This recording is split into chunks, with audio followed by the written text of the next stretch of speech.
Bonjour à toutes et tous, bienvenue dans votre émission La Revue de Presse. Aujourd'hui, on parle d'un sujet sensible qui nous touche tous. C'est bien sûr le racisme. Alors, certains l'appellent le racisme ordinaire ou d'autres le racisme, j'ai envie de vous dire, tout court. Donc, on verra ça avec les chroniqueurs sur le plateau aujourd'hui. Donc, Ibrahima Keita, que vous connaissez maintenant, responsable associatif. Ancien élu sur Cergy. Tout à fait. Bonjour Cynthia. Bonjour. Et merci de me recevoir une fois de plus. Une surprise aujourd'hui, mais une belle surprise que je ne suis pas seule. Enfin, une femme parmi nous. Colette, bonjour. Bonjour Cynthia. Donc, merci. vous êtes écrivaine, oui, c'est ça? J'occupe un poste de cadre de santé. Oups. Et par ailleurs, je suis écrivaine. Bienvenue en tout cas Merci. sur ce plateau. Et bien sûr, je vous présente plus Stéphane Totui, élu à Malakoff. Bonjour Stéphane. Bonjour Cynthia, comment vas-tu? Ça va? J'aime beaucoup votre couleur aujourd'hui. Merci, c'est l'été. Déjà, un peu les couleurs. C'est vrai qu'il fait chaud. Vous le sentez pas, mais nous, je vous le dis, il fait très chaud aujourd'hui. Donc on parle du sujet du racisme ordinaire, messieurs, mesdames. Un sujet sensible, comme je le disais tout à l'heure. Est-ce que vous en avez déjà connu? Est-ce que vous avez des exemples parmi vos proches déjà? Tu viens d'où? L'Afrique. Tu vois, c'est la première question qui commence avec ce racisme ordinaire. Souvent, les gens, au lieu de demander les origines, disent « tu viens d'où ?» Comme si on était français, mais pas français. C'est un politique français sur papier. Le reste, on vient d'ailleurs. C'est la couleur qui prime. D'origine de. Voilà.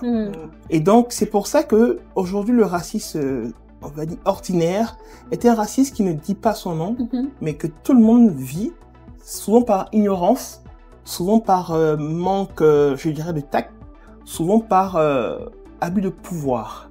Parce que certains se pensent supérieurs aux autres, donc quand ils te demandent, c'est juste pour te dire, tu es plus bas que moi, tu m'écoutes.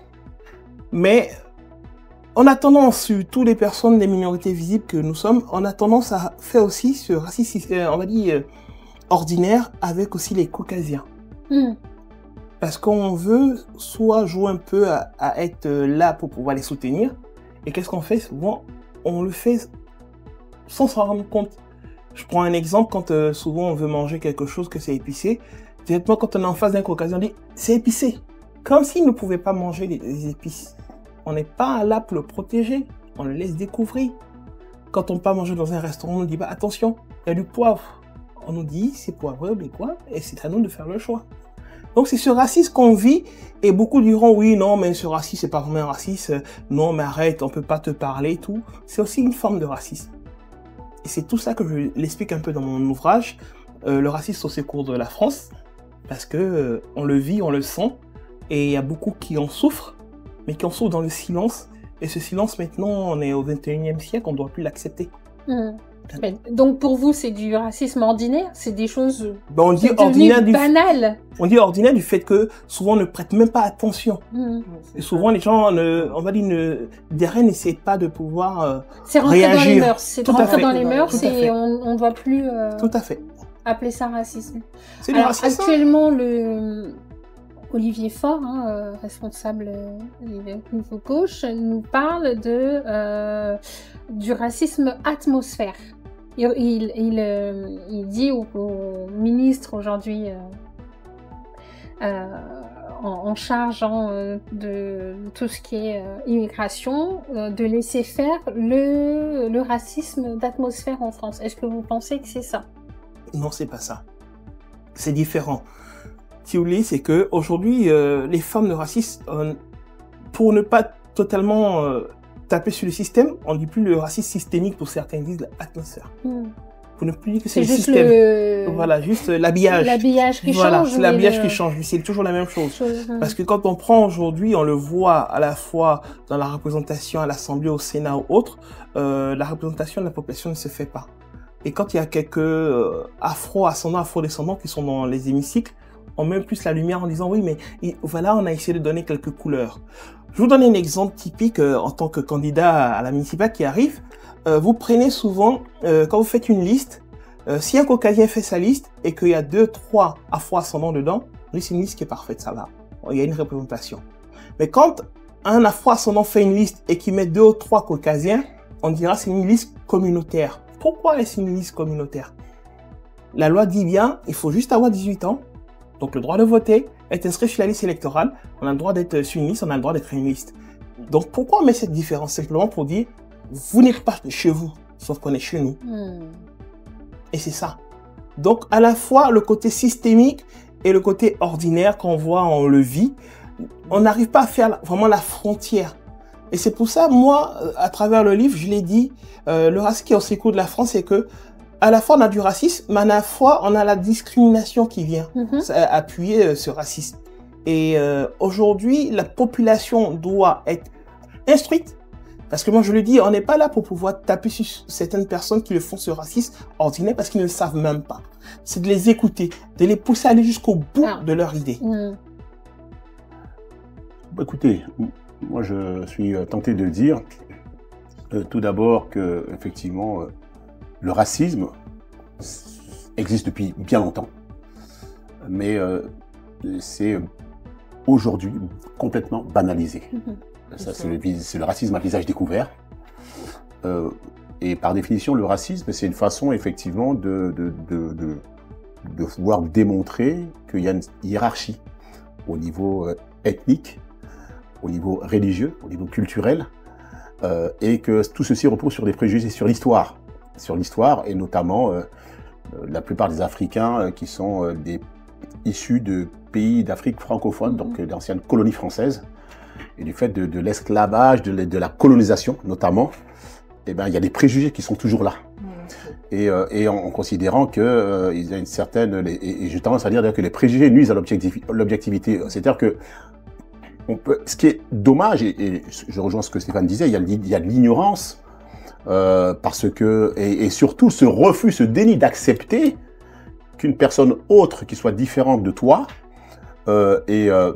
et pas uniquement qui explique ce racisme, qui n'est pas uniquement au niveau de la couleur, mais au niveau aussi de son patronyme, aussi au niveau de son lieu de résidence, de sa culture, je l'ai déjà dit, de sa religion, malheureusement c'est au cœur de l'actualité, qui fait que on ne peut pas accepter que on est tous pareils. Donc on est dans des classes et ça a été dit, français sur papier, que l'on soit naturalisé ou que l'on soit français né sur le territoire français, mais ils diront toujours d'origine de rappeler d'où tu viens, qui tu es.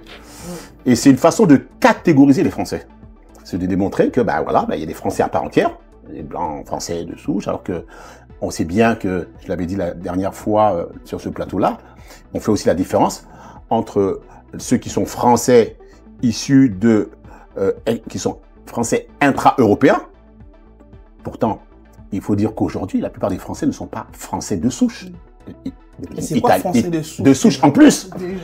Ils sont italiens, d'origine italienne, portugaise, hongroise, polonaise, etc., etc.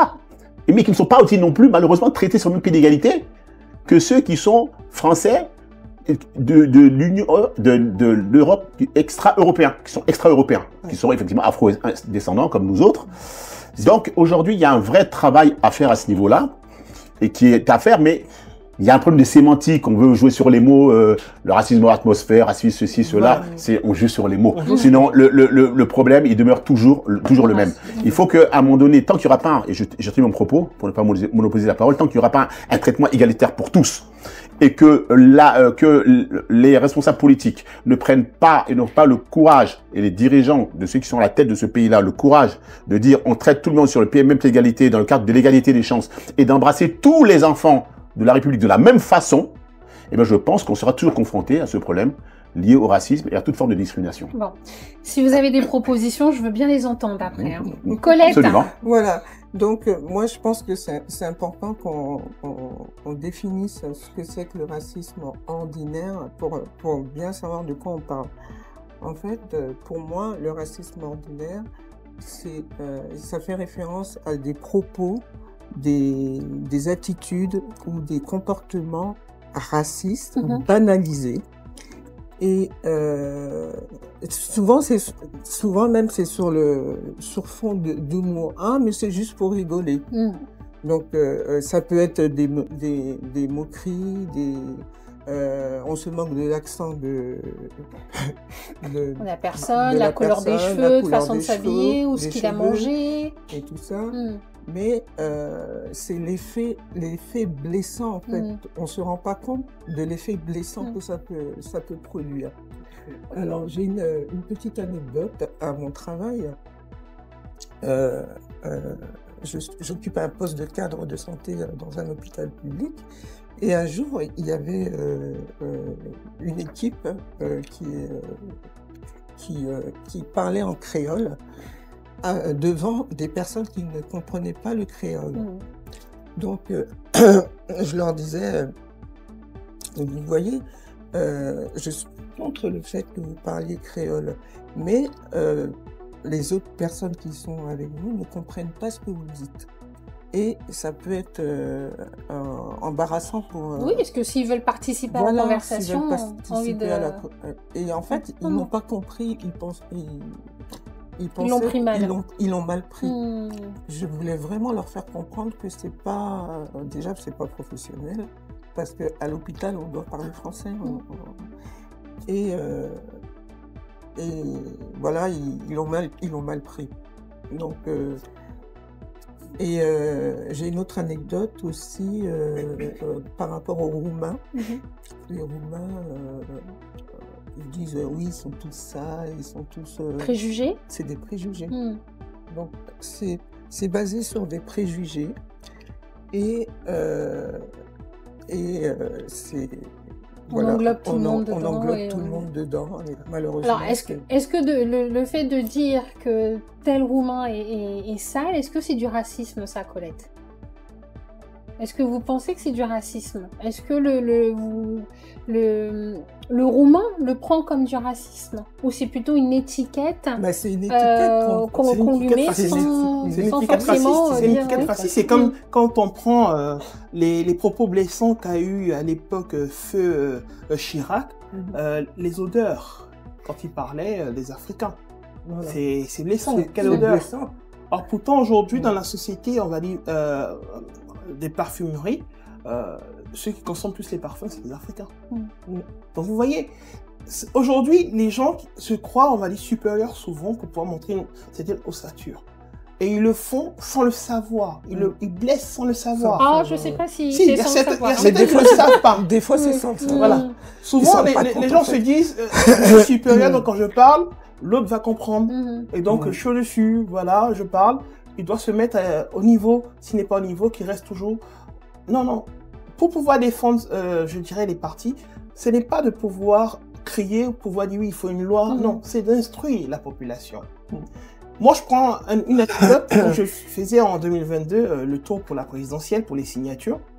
Je tombais sur, on va dire, un élu qui dit « Ah, mais vous venez de Paris, donc vous êtes toujours dans la délinquance là-bas. » Je dis « Parce que je suis non, vous me parlez directement de délinquance. » « Ah non, c'est pas ce que je voulais dire. Vous savez, j'ai fait l'Afrique. » Je dis « Oui, mais là, encore vous me blessez. Tout faire l'Afrique ne veut pas dire que vous connaissez les Africains.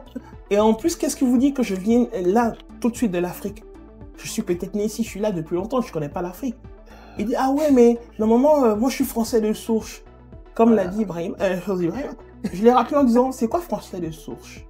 Il dit « Oui, mais moi, je suis français. » J'ai dit « Vous savez, même les Africains qui étaient sous la colonie sont français de souche. » Exactement. Parce qu'ils sont français, n'ont jamais choisi d'être dans la République. Quand on a quitté le côté royal, quand on est passé à la République, on les a inclus automatiquement. Donc ils n'ont même pas eu le droit même de parler démocratiquement. Et donc aujourd'hui, c'est juste parce qu'en 1958 jusqu'en 1960, ils ont commencé à prendre leur indépendance. Mais l'indépendance par rapport à des titres de territoire. Mais ceux qui sont ici en France sont français toujours. Donc eux aussi sont français de souche. Donc qu'est-ce que vous allez me dire par rapport à cela? Il dit, ah ben je ne savais pas, au moins vous m'avez instruit. Et c'est ce qu'il faut. Au lieu d'être toujours à jouer la victime ou bien à jouer l'agacement, c'est d'instruire la population. Ces genres de solutions peuvent être mis déjà à la base en parlant à nos enfants, en leur expliquant leur position. Avoir une certaine rhétorique qui pourrait apporter un apaisement et non de chercher le conflit, parce qu'on va chercher un conflit pourquoi? C'est un Français comme nous. Donc aujourd'hui, c'est de lui indiquer ce que tu viens de dire peut me paraître blessant pour moi, peut-être pas pour d'autres, mais est-ce qu'on peut simplement s'expliquer? Et s'expliquer, c'est savoir pour que je puisse t'expliquer comment je l'ai ressenti. C'est comme, là, pour vous dire encore une autre anecdote, c'est que, une fois, je discutais en me disant, ouais, ce que vous dites, c'est pas bien, c'est du racisme. Et la personne m'a dit, arrête de me dire que c'est du racisme. À chaque fois qu'on vous parle, vous prenez toujours le côté victime, c'est le racisme. Je lui ai dit, juste une question. Tu es bien homosexuel? Il me dit oui. Ah, mais pourquoi tu dis ça?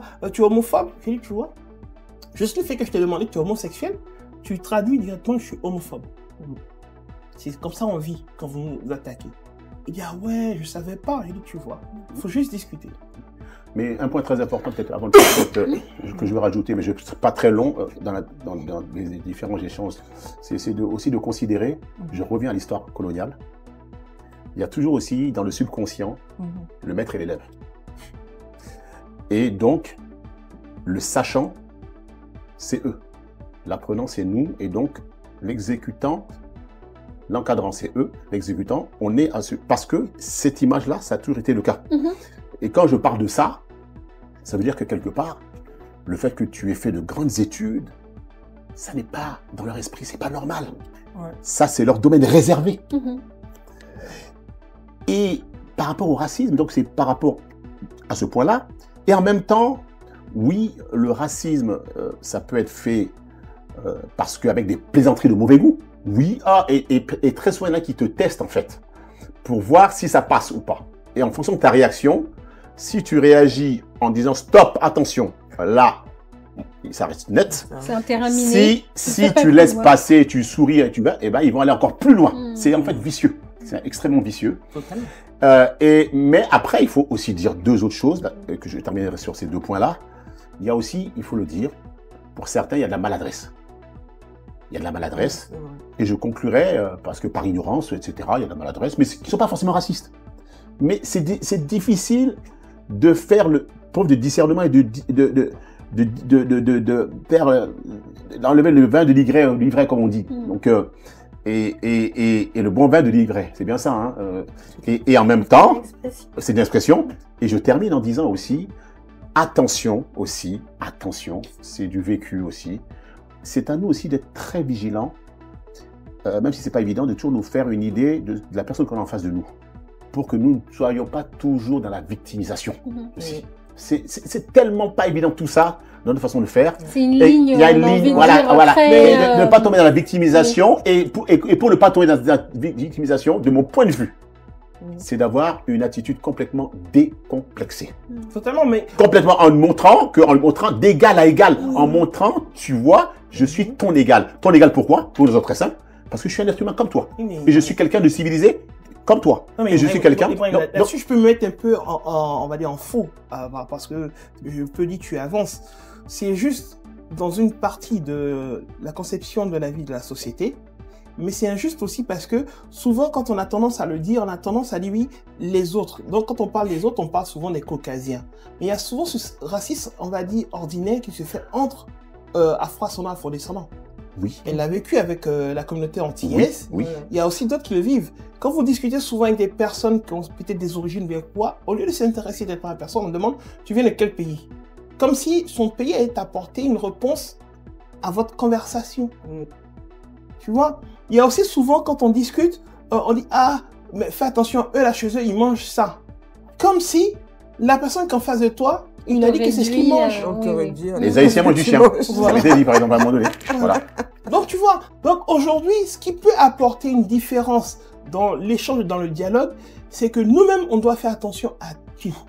Et apprendre à transmettre une bonne diction, une bonne élocution à nos enfants, à tout le monde, pour que chacun puisse interpréter et apprécier les blagues que peuvent faire les amis. Parce qu'on prend des amis qui peuvent dire « Ah, j'aime bien celui-là, c'est un noir qui est parfait. » Oui, d'accord. Comme on se dit « Oui, c'est bien, j'aime bien, c'est mon corse que j'aime. » Comme si on s'appropriait des personnes.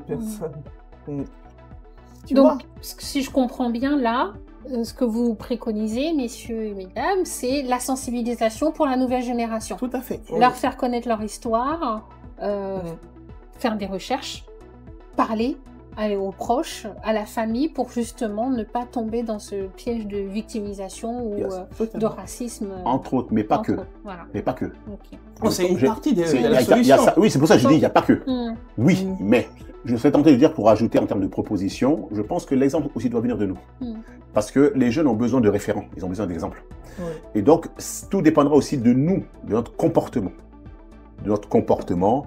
Et ça passe par beaucoup de choses en fait. Il n'y a pas le comportement, il y a la façon de comment tu es intégré dans l'entreprise, comment tu es intégré dans la société, quels sont les vécus et les engagements qui sont les tiens aussi. Je pense que c'est un tout et je pense que quoi qu'on dise, il faut qu'il y ait des jeunes et des référents et des exemples. Et donc ça doit passer d'abord aussi par nous, nous en tant que parents, nous en tant que par rapport à nos différentes activités sur le plan professionnel aussi, par rapport à ce qu'on a pu faire. Et ça peut donner un espoir aussi aux jeunes de se dire, ben, comme ça c'est un exemple, on va suivre cet exemple-là. Et pas forcément qu'on soit le parent directement, un parent biologique de l'enfant, mais qu'on soit une référence pour cette jeunesse-là, de nos enfants, des enfants des quartiers, pour qu'on puisse gommer ces préjugés. Mais continuer et les gommer, ça passe par déjà nous-mêmes, de fait de donner l'exemple, de parler en comportement. C'est pour ça que moi, là-dessus, ce point, souvent, je préfère me dire que Zemmour a un peu raison quand il dit le grand remplacement. Ce grand remplacement, c'est qu'aujourd'hui, on ne voit pas ce remplacement qui existe depuis toujours. Ce grand remplacement est là parce que le côté où on cherche à provoquer les personnes des minorités pour pouvoir les pousser à faire des fautes, on a aujourd'hui des personnes qui sont cultivées, qui peuvent donner, on va dire, une réponse adaptée. Quand vous prenez avant, quand on disait oui, Bamboula passe ici ou bien quoi, les personnes racisées ne réagissaient pas. Ils étaient dans leur coin, ils avaient peur. Parce qu'il y avait quoi? La peur de la brimade, la peur de perdre certains privilèges ou autres. Mais aujourd'hui, les enfants que nous sommes, avec nos enfants, on est français. Pour nous, on ne voit pas la différence. Donc, je vais perdre quoi? Tu me dis quelque chose, je riposte. Or, aujourd'hui, c'est pas de riposter pour dire tout est mauvais ou bien quoi, parce que même nous-mêmes, on fait souvent des blagues. Quand on est là, on dit oui, que 1, 2, 3, viva Algérie, c'est un stéréotype qu'on s'est mis. Parce qu'ils l'ont utilisé une fois et nous, tous, on l'utilise. Pour juste parler souvent des personnes d'origine algérienne. Mais la France, on va dire, c'est un arc-en-ciel. Donc, on doit cultiver cela, on doit montrer l'exemple, on doit être vraiment pas parfait. Parce que nul n'est parfait, mais on doit simplement souvent tolérer quand la personne ne sait pas et l'amener à comprendre qu'on a été blessé. Alors, je rebondis dessus sur cette question. À l'ère des réseaux sociaux et de la communication instantanée, dès qu'il se passe quelque chose, on filme, on transmet. Le racisme aujourd'hui, elle vous semble parfois protégée plus vite, propagée plus vite que d'habitude, de manière plus, j'ai envie de vous dire, indicieuse ou on pourrait même dire plus vicieuse. Quel est votre rôle aujourd'hui et sur les plateformes numériques ont-elles c'est devenu une banalisation et comment on peut nous les internautes, on peut modérer ça? Est-ce que c'est à nous ou c'est au rôle de Facebook, de Twitter ou encore qu'est-ce qu'on a, TikTok, de gérer ces situations? Est-ce qu'ils ont l'air dépassés? Ma chère Cynthia, c'est que sur tous les réseaux, il y a une charte d'utilisation. Cette charte d'utilisation, une fois qu'on signe, qu'on accepte, on est obligé de s'appliquer à la politique de ces mais je vous parle de ça parce qu'il s'est passé des choses. Oui, il s'est passé des choses, mais le truc c'est quoi? C'est que ce que nous vivons ici, ça peut être du racisme, pour d'autres pays c'est de la normalité. On est dans l'ère de la mondialisation. Ce qui fait que lorsque on va dire, le gestionnaire d'une plateforme met quelque chose en place, il verrouille pour certains lieux, mais souvent, avec les horaires, les déplacements que l'on fait, ça fait qu'il n'arrive pas et il laisse souvent des failles. On a une commission là qui est là pour pouvoir encadrer TikTok par rapport à la jeunesse, en disant que tous ceux qui viennent chez les influenceurs peuvent transmettre des mauvaises images à la population. Moi, je dirais, c'est pas là-bas qu'il faut déjà taper, pas sur les réseaux sociaux. Le premier lieu d'instruction, c'est dans les familles. Redonner le droit parental aux parents qui ne l'ont plus et qui ne peuvent plus parler à leurs enfants et expliquer que ton thème que tu viens d'utiliser, c'est raciste. Vous voyez? On a aussi le deuxième lieu, c'est l'école. Aujourd'hui, l'école commence à infantiliser, je dirais, à la fois les parents vis-à-vis des enfants. Donc, comment pouvons-nous avoir une éducation à transmettre aux enfants pour leur dire ce que tu vas dire sur les réseaux sociaux, ce que tu vas filmer ou bien quoi, peut être raciste. Et souvent, le troisième point, c'est les politiques qui jouent avec le racisme pour pouvoir avoir un électorat. Je prends mon cas, souvent je donne des informations pour conseiller par rapport à comment entrer dans la société. Beaucoup de personnes de l'extrême droite signalent mon compte. Pour vous dire, sur le compte politique que j'ai, je suis restreint jusqu'en 2035. Je peux plus pouvoir, on va dire, faire facilement des lives ou bien quoi. Jusqu'en 2035. J'ai beau expliquer, ils disent oui, mais je ne respecte pas la politique de TikTok. Je dis, bah, ok, il n'y a pas de problème. Je continue, je fais mes choses. Mais comment comprendre de pouvoir exécuter quelque chose en disant non, mais ce qu'eux font n'est pas bien, mais lorsqu'on veut signaler, on signale nous-mêmes nos propres comptes. Ceux qui doivent faire aussi le boulot, le quatrième élément, c'est les médias. Aujourd'hui, vous prenez, quelles que soient les chaînes, à la fois nationales, on va dire sur le net ou autre, beaucoup commencent à mettre des débats sur est-ce que les migrants sont des Français? Au lieu de dire est-ce que tous les Français sont, on va dire, issus de l'immigration, mais quoi? Non. On catalyse en disant l'immigration est égale aux Noirs et aux Arabes. Donc aux Africains. Oui, mais justement, est-ce que ça permet aux autres de se défendre sur les réseaux sociaux aussi? C'est une question. C'est pour ça que je dis, sur les réseaux sociaux, quand ils veulent se défendre, souvent les comptes sont signalés. Oui, mais eux, de leur côté, peuvent aussi signaler ces comptes aussi. Je veux dire, ça va être c'est une bagarre sans fin. Voilà, je suis d'accord. Voilà, mais est-ce que c'est une manière aussi de se défendre de l'autre côté? Parce que c'est de continuer à enseigner. C'est ce que je fais, c'est qu'on continue. S'il faut créer d'autres comptes, vous créez d'autres comptes pour pouvoir essayer d'enseigner. Mais aussi, vous pouvez pousser à des cafés-débats, à des conférences, pour pouvoir instruire.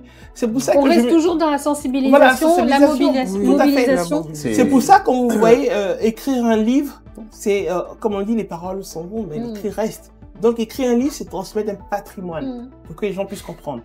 Quand je fais même, on va dire, mon livre, juste le titre a choqué certaines personnes. Le racisme au secours de la France. Les gens disent, oh, qu'est-ce que tu veux dire? Les Français sont racistes? Je dis non. Le racisme au secours de la France. Lisez, vous allez comprendre. Sauf que quand on a mis le racisme au secours de la France, c'est qu'à travers le racisme, on pousse à quoi? La cohésion nationale, la cohésion sociale. Donc à la citoyenneté. C'est vraiment la base, le socle d'une république. Or, lorsqu'on met une différence entre les populations, il n'y a plus de cohésion. Alors, je vous donne un exemple concret. Un sujet, ça s'est passé hier. On a eu l'information, une boucherie. Monsieur qui tenait une boucherie à Toulouse s'est fait taguer sa boucherie en lui demandant que, parce que c'est une boucherie où dessus il y a écrit halal. Et on dit, voilà, les cochons à abattoirs et les Arabes dans leur pays. Le monsieur a décidé tout simplement d'enlever le mot halal de sa boucherie pour ne plus avoir de problème. Est-ce que c'est du racisme? Oui, ça n'est à l'évidence. Hein. Il faut appeler un chat un chat. J'ai tenté de dire que aujourd'hui on est arrivé à un stade où ça a déjà été dit, le racisme est complètement banalisé. Maintenant, c'est le visage découvert et sur fond de tensions religieuses. C'est sûr, malheureusement.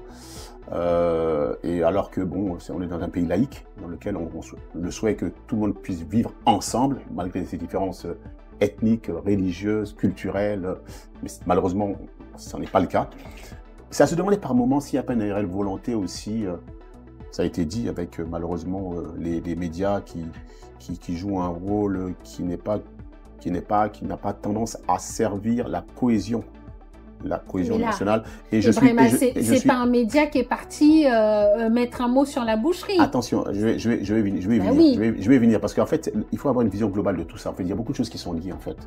Parce que là, tu parles des réseaux sociaux. D'ailleurs, je serais même tenté de dire que, en préambule, que c'est bien finalement que l'existence de ces réseaux sociaux-là, parce que ça a pu mettre à nu beaucoup de choses que lorsqu'il n'y avait pas les réseaux sociaux, qu'on ne savait pas déjà. Oui, ça, c'est une très bonne chose. Parce que beaucoup de choses maintenant se savent et ça permet d'éveiller les consciences et d'avoir des informations en temps réel. Mais indépendamment de ça, c'est à se demander par moments s'il n'y a pas une réelle volonté insidieuse autant cette phrase qui disait bah, la France tu l'aimes ou tu la quittes, c'est comme si on fait en sorte que même les gens nous qui aimons la France, on nous pousse à ne plus l'aimer. Et de façon de te faire dégoûter de la France par toutes sortes de moyens. Une sorte de pression comme celle-là, t'obliger effectivement à appliquer leur façon de vivre. Alors que chacun peut avoir sa façon de vivre tout en étant complémentaire. Sans déranger son voisin. Ce qui est quand même dommage parce que quand on parle de halal, ça ne date pas d'aujourd'hui, les boucheries halal. Oui, et donc, quelque part, comment se fait-il que du jour au lendemain, c'est qu'effectivement, il y a une telle montée. Et c'est pour ça, excuse-moi de revenir là-dessus, il y a une part des médias qui jouent un rôle, une part de complicité des politiques aussi. Il faut dire les choses, c'est une réalité. Et je pense que, et maintenant, pour revenir en termes de propositions, moi, en tant qu'ancien président de SOS Racisme, effectivement, on parlait des cafés-débats, des conférences, mais aussi dans les enfants, au niveau des collèges, de les sensibiliser pour déconstruire les préjugés. Et sensibiliser depuis le collège. Moi, j'ai été amené à le faire. Et je parlais d'exemples. Moi, j'ai fait des conférences débats, j'ai fait des ateliers sur des personnes qui sont des exemples pour la communauté afrodescendante. C'est Martin Luther King auprès des jeunes, Nelson Mandela. Ce sont vraiment des figures emblématiques qui ont été des combattants au niveau contre l'apartheid en Afrique du Sud. Au niveau Martin Luther King, on sait aussi tous les combats qu'il a menés, les combats contre la ségrégation raciale aux États-Unis, etc., etc. Donc je pense qu'il faut donc c'est au plus bas âge. Autant les parents ont un rôle à jouer à la maison, autant, comme tu l'as dit, au niveau des écoles, dans les collèges, etc. Mais en très bas âge. Maintenant, on aura beau faire ce travail-là à travers la culture, le sport, etc., auprès des jeunes, dans les quartiers, mais au-delà. Mais il faut aussi que les médias aient une vision neutre, qui est cette volonté, qui fasse passer des messages de rassemblement, de cohésion pour que le vivre ensemble soit une réalité. Et au-delà de ça, on sait bien que beaucoup de politiques aussi sont aussi propriétaires et ceux qui font passer des messages aux médias, auprès des médias aussi. Messieurs, la société inclusive, là, est-ce que c'est pas une utopie? C'est pas une utopie, mais c'est pas une utopie, mais je dirais c'est à nous aussi d'agir. Parce que quand tu dis les médias, quand tu dis oui, là, l'exemple avec la boucherie halal qui s'est transformée en bien quoi, mais où sont sa communauté? Pourquoi ils sont restés silencieux? En touchant aujourd'hui à la communauté juive, automatiquement, il y aura la police pour pouvoir protéger. C'est sûr. Il y aura tout. Touchant, on va dire, à quelques chrétiens, il y aura tout. C'est qu'aujourd'hui, on utilise, on va dire, c'est un stéréotype, on utilise certains leviers pour pouvoir canaliser les personnes. On va sur le côté religieux, il ne faut pas toucher telle religion, mais on peut toucher les autres religions. On va sur le côté, on va dire, personne, on regarde les origines, on dit, ok, tout ce qui est migrant, c'est l'Afrique. Mais je rappelle que extra-européens, le reste, c'est aussi migrant. Les Chinois, les Indiens, les Pakistanais, les Brésiliens, les Américains, les Canadiens, sont des migrants. Mais on les met au-dessus, pourquoi? Parce qu'on dit que c'est des pays qui sont développés. Donc le reste vient plutôt en servitude. Donc on a le droit de taper dessus, on a le droit de les rabaisser. Donc là, ce que vous dites, c'est quoi? C'est qu'il aurait fallu que un représentant de la mosquée à Toulouse ou que le préfet vienne directement. Que le préfet vienne, parce que cette boutique est républicaine. Il n'y a eu aucune réaction. Pour l'instant, non. Voilà, le préfet doit se déplacer pour dire ce n'est pas bien d'attaquer cette boucherie qui fait vivre l'économie, qui fait vivre la société. Donc je suis désolé, c'est le rôle du préfet. Il y a des habitants quand même qui ont apporté leur soutien, qui ont fait un message en disant... Parce qu'aujourd'hui, regardez, il y a eu un exemple typique qui s'est passé. D'accord?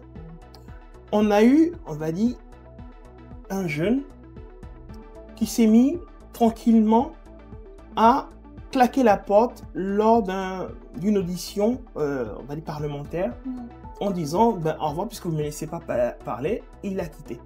Il fait tous les médias, tout le monde parle de lui.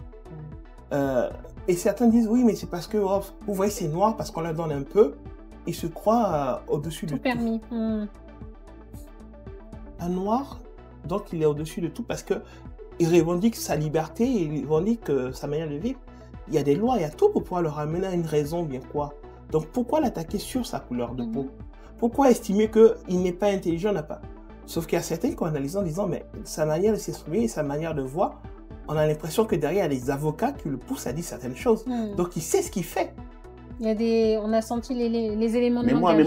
moi, je suis désolé par rapport à ce que vient de dire Stéphane, mais j'insiste, je persiste en disant c'est lié à des raisons historiques par rapport à nous, par rapport à la colonisation. Quand on parle, la France n'a jamais colonisé le Brésil, n'a jamais colonisé les Amériques, ces pays-là.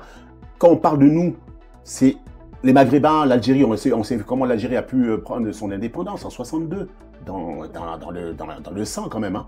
C'était compliqué pour que les Français quittent l'Algérie, hein, sous le général de Gaulle à l'époque. Donc, moi, je persiste aussi en disant que c'est normal, enfin, quand je dis c'est normal, il faut pouvoir savoir pourquoi nous on est traités de cette façon-là, et pas les autres qui sont extra-européens, donc que tu as cités, qui sont les Brésiliens, les Américains, les Canadiens ou autres. Parce que c'est pas la même histoire. Et les préjugés sont là. Et c'est pour ça qu'à un moment donné, je vais vous dire une chose, très importante, les discriminations à l'emploi. Une personne qui est qualifiée, qui a fait des études, mais qui n'a pas le poste qu'il mérite. Pourquoi? Parce qu'on ne peut pas accepter, à un moment donné, que cette personne ait pu accéder à un tel niveau d'études et pu obtenir les diplômes. Surtout qu'elle puisse commander après les autres. C'est ce que j'allais y venir. Oui. Et l'inversion, exactement, j'allais y venir. Et l'inversion au niveau de la hiérarchie, moi je peux parler de mon cas. Moi je suis resté longtemps, à un moment donné, je me suis dit, attends, je crois pratiquement toute ma vie avec un bac+2, avec une personne autre que moi, un Français, qui vient, que j'ai forme, et qui après a un salaire plus important que moi, qui touche après peut-être presque 2 fois plus que moi, et j'en fais 3 fois plus que lui. Seul, j'ai commencé à réfléchir, je me dis, bah, écoute, pourtant j'avais un CDI à l'époque, j'ai complètement démissionné, je dis, je veux reprendre les études. Non, reste ainsi, on va te proposer autre chose. Non. Je dis, c'est maintenant, je ne suis pas marié, je n'ai pas d'enfant, c'est maintenant, parce qu'il y a un temps pour tout. Et là, j'ai réagi parce que je me suis dit, c'est le savoir qui donne le pouvoir. Je sais que maintenant, en poussant les études et en allant faire une école de commerce que j'ai financée de ma poche, qui est l'ESSEC, je sais qu'avec ce poste-là, c'est moi maintenant qui prendrai le pouvoir.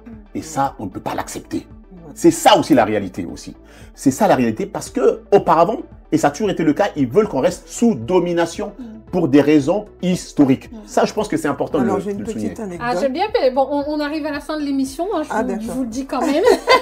J'aurais un dernier truc à dire après. Bien sûr, avec plaisir, mais voilà. Moi, ce que je veux, c'est des propositions. Il faut des propositions concrètes pour qu'on fasse avancer le débat de notre échelle, j'ai envie de vous dire. Ma petite anecdote, il y a une patiente qui était venue voir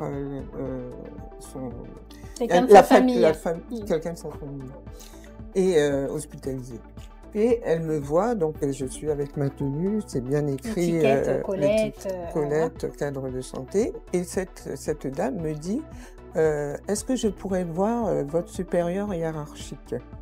Alors je lui explique, madame, c'est moi la responsable donc, du secteur. Elle me dit, non, en fait, je voudrais voir la personne qui est au-dessus de vous. Pas vous. Voilà, pas vous.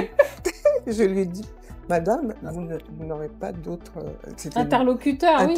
Vous avez fait celle qui n'avait pas compris. Voilà, elle a fait celle... J'ai fait celle qui n'a pas compris. En fait, pour elle, c'était pas possible qu'une noire soit responsable d'un service hospitalier en France. Incroyable. Incroyable. Voilà. Donc, pour rajouter aussi, et ça sera aussi des apports par rapport à des solutions, je le dis très souvent, le racisme est vécu par des personnes différemment. Il y a le racisme systémique que tout le monde le voit, tout le monde le constate, à travers, je dirais, les propos racistes de certains politiques ou autres, ou simplement les discriminations qu'on vit en plus du racisme.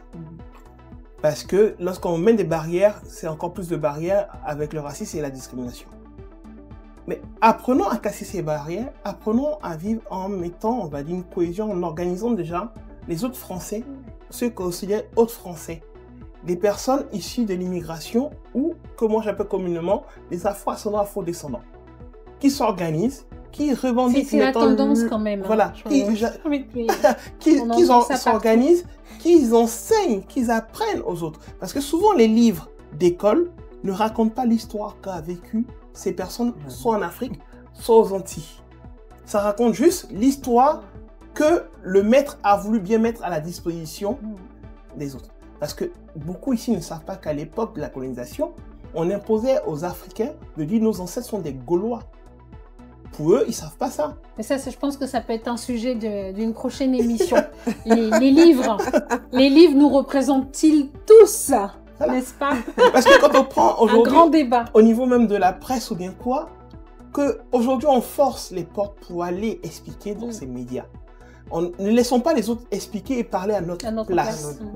Quand une autre solution encore, quand il y a des municipales ou des législatives ou autres, qu'on apprenne à aller se présenter. Ne disons pas, c'est les autres qui doivent le faire et on regarde. Ibrahima a dit quelque chose qui m'a un peu interloqué quand il dit oui, il allait dans les écoles, il expliquait en parlant de Martin Luther King ou bien quoi. Qu'on donne des exemples des francophones qui sont ici. On a eu des personnes brillantes qui ont travaillé, qui ont mis des choses. Je prends simplement même la 5e République. Quels sont ceux qui ont rédigé? Aujourd'hui, on met des noms de caucasiens. Il n'y a que 4 personnes qui ont rédigé. Dont un qui tenait, on va dire, la plume pour pouvoir le faire, c'était Senghor. On avait Césaire qui corrigeait certaines choses. On avait Houphouët qui était celui qui canalisait et qui organisait toutes les différentes parties de cet élément. Et on avait un dernier, Modibo Keïta, qui simplement prenait le côté la sagesse malienne pour dire oui, si on met ça, ça va pouvoir hiérarchiser, puisque c'est comme ça que la société était hiérarchisée lors de l'Empire du Mali. Donc vous voyez, tout cela a permis de faire la 5e République. Mais aujourd'hui, personne ne parle. On dit oui, c'est M. Debré qui était le Premier ministre, c'est ce qu'on voit tous. Et ce qu'on fait, c'est des Africains. Il faudrait qu'on puisse instruire et donner ça à nos enfants pour dire que aujourd'hui, on n'est pas à la ramasse, on avance. Moi, quand j'ai tenté, on va dire, la présidentielle, j'ai osé. Et je me suis dit, c'est pas parce que je vais gagner quoi, mais j'ose pour que demain, nos enfants puissent dire, mais si lui, il a réussi à faire, pourquoi pas moi? Et qui tente aussi. Et c'est ça aussi des solutions. Arrêtons d'être toujours des consommateurs, des spectateurs. Soyons des acteurs, soyons des producteurs. Et là, on pourra réussir ensemble. Soyons des bâtisseurs. Bon. Une proposition très importante. Et ça sera la dernière. Oui, très importante. Et ça qui s'inscrit dans le cadre du vivre ensemble. L'idée n'est même pas venue. J'ai été sollicité par quelque chose que j'ai trouvé, auquel je vais participer. C'est d'organiser des déjeuners qui réussissent des personnalités de religions différentes. Confession juive, catholique, chrétien, musulman. Sur des thèmes différents? Et non, mais juste autour de ce déjeuner-là, que les gens se découvrent. Échanger sur des thématiques autour d'un déjeuner. Je pense que voilà une des propositions phares qui pourrait faire en sorte de recoudre le tissu du vivre ensemble, recoudre ce tissu du vivre ensemble, aujourd'hui en France, dont nous avons tous besoin. Voilà une des idées que je soumets et que je pense qu'il pourrait une des solutions pour que les gens réapprennent à se découvrir malgré les différences. Ça n'empêchera pas mais il faut un début à tout. Peut-être qu'il y a d'autres propositions, mais en tout cas, voilà celle que je voulais faire en tout cas sur ce plateau. Mais tu sais, Cynthia, ce qu'il dit, c'est ce qui s'est passé aux États-Unis. Quand ça a commencé à pousser avec certains regroupements, avec Malcolm X, tout qui rentrait dans des groupes religieux autres pour pouvoir exister, ça a poussé à ce qu'un enseignant dise « Ok, c'est simple, puisqu'ils ont leur livre, on va créer des écoles pour noirs. Ils ont pensé avec des écoles pour noirs. Et maintenant, il y a même des banques pour noirs. Il ne faudrait pas qu'on arrive à cela en France. Il faudrait qu'on crée nous-mêmes notre propre système où on inclut tout le monde, qu'on ne marque pas de différence. Parce que souvent, c'est les médias qui désinforment les personnes qui sont loin de certaines métropoles. Parce que pour eux, quand on voit Paris ou bien Marseille, tout brûle. Mais quand ils arrivent, ils trouvent que c'est « Ah, mais non, mais ils sont bizarres ici. Mais ça ne brûle pas. C'est à nous de le faire. Tout le monde en France n'est pas raciste. Tous ceux qui pratiquent aussi souvent du racisme ne le savent pas. Parce qu'on ne leur dit pas que ce que tu viens de faire est blessant. Donc avant toute chose, c'est qu'on s'instruise tous et qu'on discute le dialogue. Et puis qu'on serve de modèle aussi. Bien sûr. Mais on va commencer par vous-même. C'est ce que je disais. C'est ce que je disais. Pour les prochaines générations. Absolument. Voilà. Encore merci. Un grand merci à vous d'être présents aujourd'hui pour ce thème qui est, je pense qu'on en parlera encore, malheureusement, encore pendant quelques années. Tout à fait. Le combat est encore long. Et c'est ça. Très long. Bon. Mais il ne faut pas désespérer. C'est pas une fatalité. Et bientôt les municipales, inscrivez-vous tous dans les listes et surtout présentez des listes. Là, demain, vous allez pouvoir vous représenter et pouvoir parler. Ne laissez pas les autres discuter pour vous. Merci à toutes et tous de nous avoir suivis. On vous dit à très vite pour une prochaine revue de presse. En attendant, prenez soin de vous avant de prendre soin des autres.